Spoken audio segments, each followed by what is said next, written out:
Trudeau's internet censorship minister received a sole source contract from the federal government well after he announced his intentions to run as a Liberal Party candidate. Today I'm going to show you exactly why Trudeau's censorship czar, Stephen Guilbeault, is creating a whole raft of legislation designed to shut up conservative journalists. Now, Guilbeault and Trudeau's new censorship bill, C-36, criminalizes mean words on the internet. You can get in trouble for things you said years ago. It also allows for nuisance complaints that are kept secret, where you might be liable for up to $20,000 for every offensive tweet or Facebook post you made, in addition to $50,000 in fines to the government. But this thing is even worse than that. The bill allows your political enemies to go into court to accuse you of triggering them, to say that they are afraid that you might do or say something hateful. It's pre-crime stuff. It's the worst anti-free speech law in the free world. And really, I think it's designed to litigate Rebel News right out of business through hurt feelings complaints. Now, you can sign our petition and read the proposed new law at stopc36.com. And if that internet censorship czar, Stephen Guilbeault, as reported today by Blacklock's reporter, is concerned that mean tweets are undermining democracy, imagine what he's going to feel and say about my mean story today.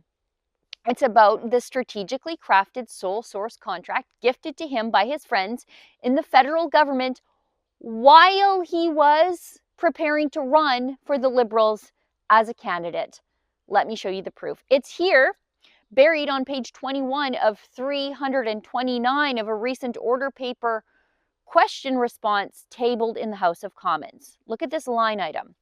Stephen Guilbeault, this is a sole source contract, meaning that the government said Stephen Guilbeault was the only guy possible for the job, for the conveniently, unsurprisingly vague work of, quote, other professional services not elsewhere specified.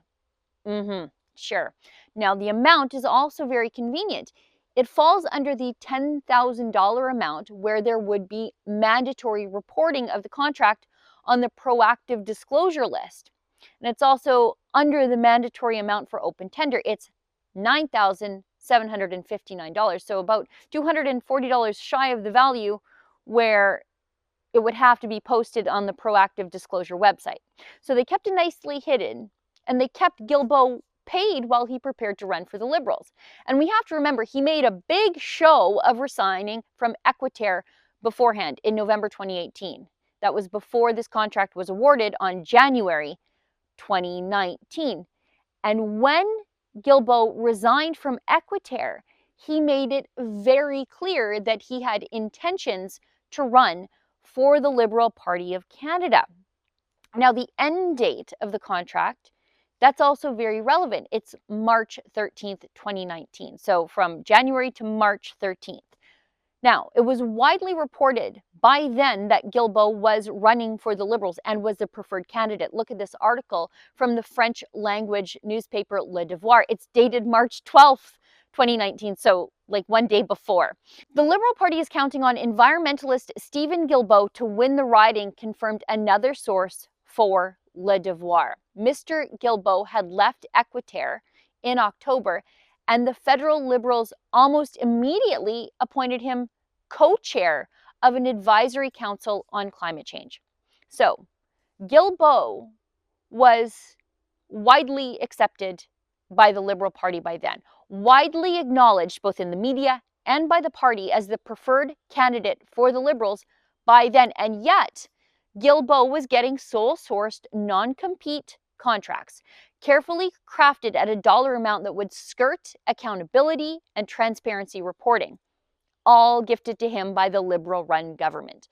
Now, I should tell you, I did take the time to get a legal opinion on this story before reporting it. I wanted to know if this contract to Guilbeault violated ethics laws, as toothless and vague as ethics laws in Canada are. I was advised that the ethics laws only apply to sitting MPs, and since Guilbeault was not one at the time, this may be inappropriate and sleazy, but not illegal. The Liberals used the rules perfectly to help them violate the spirit of the law, but not the actual law. The same thing they did when they structured the amount of the contract to avoid reporting and scrutiny. They did the same thing with the timing of the contract.